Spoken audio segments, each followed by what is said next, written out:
Do you know what makes and breaks your client relationships? In fact, it's not even just about your pricing. It's how you're going to onboard them so that they're confident in making the decision to work with you. If you're still doing things manually inside of your business, from sending contracts, chasing invoices, searching through your inbox for emails, or just even email templates to respond back to people in a uniform manner, you are literally leaving money on the table and possibly jeopardizing the credibility inside of your business. In today's video, I'm going to share with you how I use HoneyBook to onboard clients inside of my event business. It's all about creating a seamless and professional client experience so that you're building trust with your clients when they first decide to work with you. It's all about remembering how you want for people to have that first experience when it comes to working with you. And by the end, you'll be able to know how to go about creating an onboarding process that's going to leave your business polished, help you with saving hours, and make your clients feel comfortable about making the decision to work with you. Hi, my name is Jessie. I'm the host of the Green Eyed Ambition YouTube channel, where we talk about all of the unsexy things that are involved in running in a business in the event industry that's successful, and we're letting go of the hustle inside of our companies. One of the things that I always try to teach when it comes to structure inside of how to run your business or your client experience is to understand that there really are four main steps inside of your business. Well, not four main steps, but four main stages that are happening inside of your business. It's going to be your inquiry stage, your onboarding, your execution, and then your offboarding. In today's video, we're going to be focusing on your onboarding process. So this is after the client's consultation occurs and they reach out and now they're wanting to receive an actual proposal from you. And you are now wanting to move forward with sending them either contracts, invoices, and things of that nature. So the way that you want to look at your onboarding process, for those of us that have consultations, this is going to be when the client is ready to receive more information about your services. So first, what I want to do is to be able to give you some main tips that are going to help you with being able to understand how to streamline your business when it comes to onboarding your clients. And then I will share my actual behind the scenes inside of HoneyBook on my actual onboarding process. So the first thing that you want to consider is having a branded welcome email that will go to your client after they make their payment. This is going to be for those of you that are individuals that wait to get paid. And once you get paid, you kind of like ghost the client until it's a couple days prior to their event. I always say you want to have some type of branded welcome email template that says, "Congratulations, your event's now booked." In this email, you may even want it to be that there's some specific details that are reiterated just to ensure there are not any misunderstandings.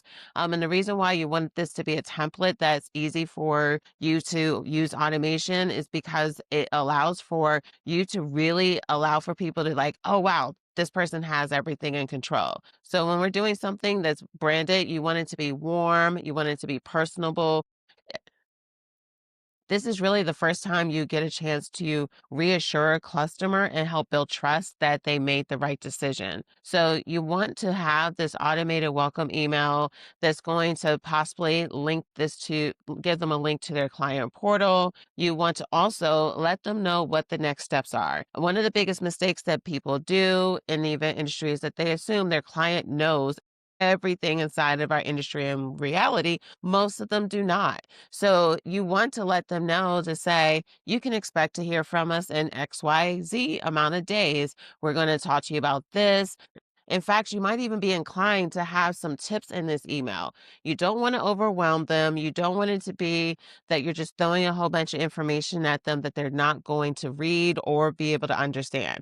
But your welcome email should be intentional so that people really are locked in to being excited to work with you. The second tip that's really important when you're trying to onboard someone is that you want to have contracts and invoices completely clear and concise so that there's not any misunderstandings.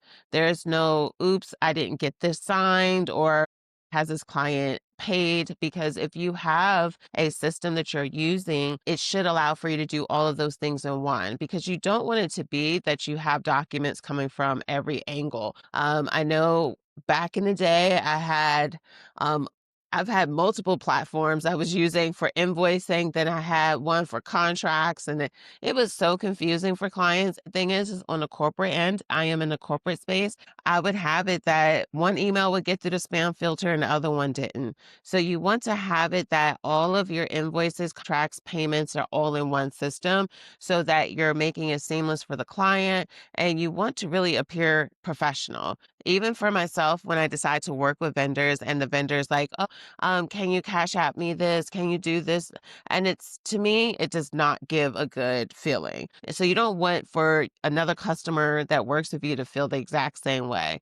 So you do want to always appear professional inside of your business. It doesn't matter if you just started your business or if you're someone that's been doing it for years. I do believe in order for you to not appear as someone that's just hustling, you want to think through what are the ways that I can actually help with improving how my business is appearing to other people so that I can truly attract the clients that I want. The third tip that I would give you when it comes to creating a seamless onboarding process is that you want to map out your first milestones inside of your business. I recommend this for anyone when it comes to creating a workflow. In fact, I'll even make sure to put a link on how to create your own workflows from start to finish. You want to write things out first because one of the biggest mistakes people make when it comes to creating a CR or putting their information to a CRM, they go in and they start to create a whole bunch of random files that are not connected. But then what happens is things fall through the cracks. So the first thing I just say, map out what do you want to have your clients' first milestones to be? What are the documents that they need to send to you if that's something that's necessary? If they need to complete questionnaires to give you information so that you're able to do your design. If you're supposed to do sales calls or additional calls or staging calls, you want to think those things through. I feel that it's more freeing to just have paper and pen to map out those things so that I can actively go into the system that I'm using to be able to do it. Instead of just going into the system because something always falls through the cracks. And the thing about it is that when you do this, then you can think to yourself, what are some additional emails? Where have there been challenges or opportunities for growth that you may need to have improvement in? For example, inside of my workflow, I have a task that says vendors are booked. I have to mark that off because there's been times that when I reached out to a vendor, maybe they didn't sign a contract and I forgot because we're human. That's why I always preach about the importance of using automations and systems because no one gets it right all the time, especially if your business is growing and busy.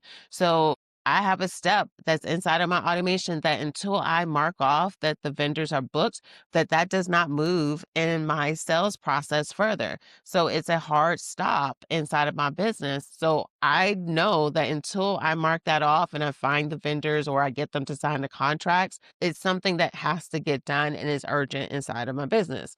So when you have specific triggers inside of your workflow, it really does help you with making sure as little things fall through the cracks. It also helps you with being able to get better with each and every event or booking that you have. And when you take the time to really map this out, and if you do it correctly and with your client experience at the forefront of all of this, you'll find that you really will build trust with your clients each and every time. And one of the things that sometimes people will say to me, because most of my customers work with me at least once a month or once a quarter. And they're like, well, if you have X, Y, and Z email, will it be bothering them? No. In fact, most of my clients are trained at this point because some of them have been working with me for 5, 10, 12 years. And so they know if I haven't received this from Jesse, that means that I probably haven't done done something on my end. So even with my follow-ups, it gets them to know what to expect and it gives them confidence. So you actually train your clients, especially for those of us that focuses on repeat customers as well as new. The fourth tip is that you want to use questionnaires to gather details early. This is important, especially for those of you that do balloon decor, event management, event planners, event designs, florists, mixologists. You want to have questionnaires that gather this. Yes, you can do a phone call, but I am someone that's big on CYA, Um, so I want it to be that it's no he said, she said, that I can easily say, this is what was put into this questionnaire, so that it makes it easy so I don't ever have to read between the lines. But the biggest thing to make sure, because some people are like, well, it's hard to get people to fill out questionnaires. One, I would question how many questions you're putting on there. Yeah, if you send someone 20, 30, 40 questions on something, and they're these lengthy types of questions, yeah, of course. Like, who wants to fill that out? You want it to be that you're able to get the information, but you're not overwhelming them. One of the things I do recommend for people for that do like design and planning and things of that nature is it's great in the onboarding process that when someone first pays and you're onboarding them, instead of just jumping straight into a planning session or some type of sit down consultation, send them the questionnaire first, then schedule that session. The reason why is because it will let you gather the information that's going to be discussed in that meeting so that is a more impactful meeting. Nothing is when we are putting our customer at the forefront and their time at the forefront and your time is also in consideration, you have to think about it. It's better to have a concise, clear conversation that is only taking 30 minutes to an hour because you already got these questions. I find that getting people to give you some details prior to that planning session, it makes a world of a difference so that you can actually say, okay, on your questionnaire, you mentioned that you like romantic themes and these are your favorite colors. Here's some concepts. So you can actually go into that planning session with some ideas to run past the client compared to you sitting in front of them and you putting them on the spot because that's going to be painful for both you and them. And that's a big recommendation I definitely have for those of you that are in the design and planner side of the event industry. The fifth tip I would recommend for you to do is have everything in one portal. You don't want it to be that your client's having to dig through their inbox or they're going through DMs and then you're texting them or they're sending things in all the different places, which is overwhelming to you as well. I'm a big fan of using portals so that your clients can upload information. They can see what's going on if they need access to any of the questionnaires or if you just need a place for them to communicate directly with you as well. Portals are a really great way to have centralized location for internal communication as well as external communication. I recently did a video on how to personalize your HoneyBook. I will make sure to put a link here so that you can actually go and watch that video after you finish watching this video. And the beauty about it is that you may have some clients that want to go back at a questionnaire and make some changes and edits, which that is a feature inside of HoneyBook. So you want it to be that they have the ability to just follow the chain of correspondence. Also, when you have a thought out portal, it will allow for them to see checklists and things that you may need for them to do as well. So portals are really a way to give your client a smooth, stress-free journey along the process of working with you, especially when you're bringing on someone new as a client. All right, so I gave you those 5 tips. Now let's get into HoneyBook, where I'm going to help you with thinking through your onboarding system with those tips. But most importantly, I'm going to share with you my onboarding tips that I have as far as automations inside of HoneyBook. And this is a really great place for you to start.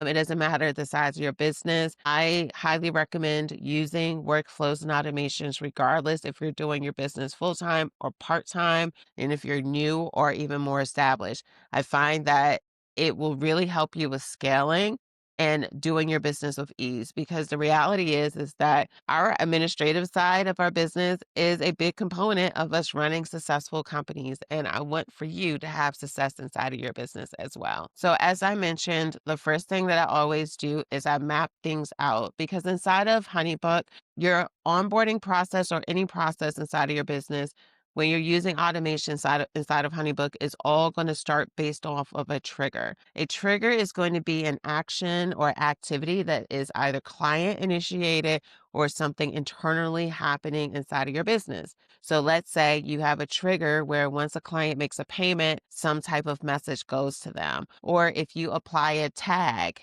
something happens. Or if a project moves to a specific stage, something happens. If you have a questionnaire completed, something happens.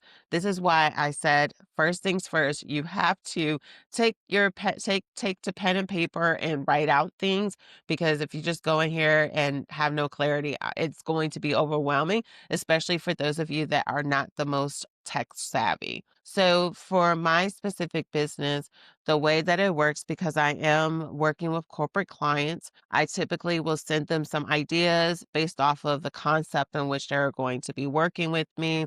And then they make some selections. And then what I do is I actually then send them a proposal based off of those selections. So for me, so my onboarding one starts at and the thing is name your automation so that you know exactly what the reference is inside of my business. RE stands for resident event, because of the services that I provide. So proposal signed is that chunk of the automation. One of the little tips I'll give you when it comes to doing automations inside of HoneyBook, it's not about these big, long automation sequences. It's going to be smaller pockets of your flow for it to really be an automated service. What some people, because of HoneyBook's old automation, where it was these long, because it's a linear workflow, now you have the ability to do these micro parts of your process that makes things easy to allow for even more details to be done inside of your business without you having to manually do those things. So when we look here under my proposal signed, I have that when all signatures are signed on a specific invoice off of a specific project type, that I have a booking confirmation email that I already had drafted. It goes to the client. And here's the beautiful part about using a system like HoneyBook is because we have smart fields inside of our emails. So I have the ability to have personalized emails go to people without me manually having to write the emails each and every time. So I have the project name pulling in the person's first name. It's important for me to reiterate the date, time, and the name of the project, because in the past I would have some times where someone would book an event for September 21st, but then they realize it should have been September 25th, like whatever the case is. And so I like to cover my bases with over communication effectively so that we are not having as many breakdowns in communication, and we're having the ability to catch things before it's too late. So this is one of my email templates. Then once that booking confirmation is sent, then it goes to the planning stage of my pipeline. And then I have a task that tells me to add a tag for that specific project. The reason why I have that is because the next part of my onboarding process is going to be tag related. So inside of HoneyBook, you can have tags added into a project that will allow for you to initiate an automation. So let's dig into that part. So as you see here on the screen, I have multiple automations that start with the tags. So let's say I have a bar client that's working with, or client that booked a bar. I have a workflow that's an automation workflow. So the trigger is when I have bar tag added, it's now telling me I need to contact the vendor so that I can make sure that they are available. Then I have that a reminder to wait 1 day. And then after it waits 1 day, I will then mark off if that vendor has signed their contract. And that's where I said that it's a way to protect myself to not overlook if someone signed a contract or not. And I also have an automation for my vendors too, where if they don't sign the contract, that I'm reminding them a day later.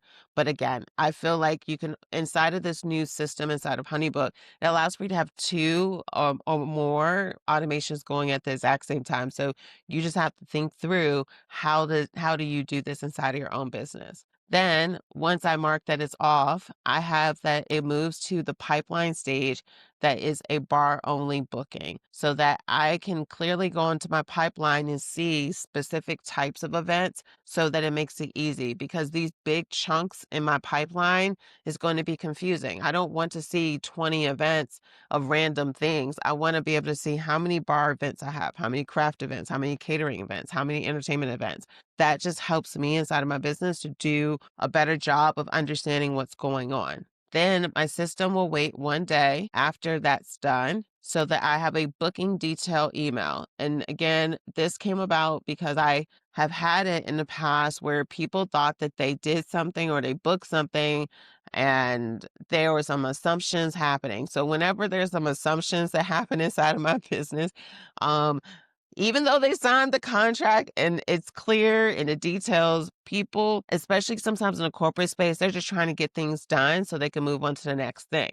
So inside of this, I have again an email template where all I have to do is just I copy and paste whatever they booked just to help with reiterating it. So it's not me resending them an invoice or anything like that, because if it's this long document, honestly, they're just not going to read it. So I want them to clearly see exactly what they booked and make it clear for them as to where we're doing this, the time that they booked it, if their deposit has been received, because in the corporate space, they usually book in advance and then they are doing wire transfers or checks or something of that nature, because I, at least in my realm of events, uh, people were abusing their P cards, so they don't really do the P card thing anymore. So I just use this template to make it easy for me to copy and paste a few things, and then I go ahead and wait and send it. So then once that's done, is waiting 3 days, and then I have a bartender only tips email. So that's already in queue. And I just gave them some tips on how to have a great experience with the bartenders that we book. And then what it will then do is, if the client has booked us for like signature drinks, I have an email that's already there that's just saying, if we are providing that, please send over the menu so they can choose it. Your flow may be different than mine's, which is 100% okay, but I just wanted to share with you what it looks like inside of mine to kind of give you the possibilities that are there with it. For some of you, it might be that when someone makes a first payment, they get a booking confirmation that just tells them what to expect next. And it might be they'll hear from you within 24 to 48 hours. Of course, over we're going to give them an idea, but we're always going to overperform. So don't say that you're going to talk to them in 2 hours and you know that you cannot consistently do that. I always say it's better to give them best case scenario and then you beat that time frame. So then what can happen is that 12 hours after the booking confirmation, you then have an onboarding questionnaire where you're asking for colors, for them to upload any images, if there's any websites or any examples that they would love to be able to have. And inside of that questionnaire, you can then have at the bottom where they're scheduling their planning session. That's the beautiful thing about HoneyBook, is that you don't necessarily need to have a whole bunch of random emails. Think about how do you collect the information you need and also lead the customer into doing the next thing. And then once you have them do that questionnaire, you can then have them schedule that session and you have an impactful session.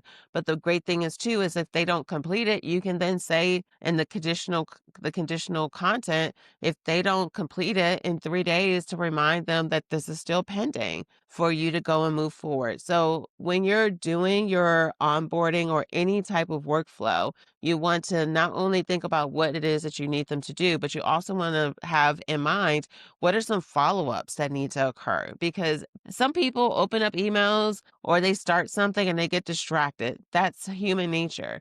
But you want it to be that things aren't just sitting in pockets of time because you haven't thought about how can follow-up occur inside of your business. That is all that happens in the onboarding process. Again, some of y'all might need more steps, while some of you might have a few less steps. It's a-okay. But I wanted to at least share with you the screen so that you're able to see exactly what is possible when it comes to you using HoneyBook. So the biggest thing that you want to remember, your client experience does not just start at the event, it's through the whole process. You want to be able to help with building trust, educate people along the way. And using a platform like HoneyBook and its automations is really going to be something that allows for your business to stand apart from the competitors and, most importantly, leave a lasting impression on your customers. So it's important for you to have a platform that allows for you to do invoices, get contracts, allow for you to get paid, to have emails, automation all in one centralized location so that you truly show up like the professional that I know you are. And I want for your clients to have a high-end experience because we all deserve to be able to have the business that reflects what we really want it to reflect. And I would love to hear from you. If you feel like this video has been helpful for you, what does your onboarding process look like in your business? And I would like for you to comment below so that we can have more conversations. I hope you seeing the behind the scenes of how I run my business has been helpful for you when it comes to the automations inside of HoneyBook. And I can't wait to hear from you so that we can start talking about how to have success in our business. Until next time, peace.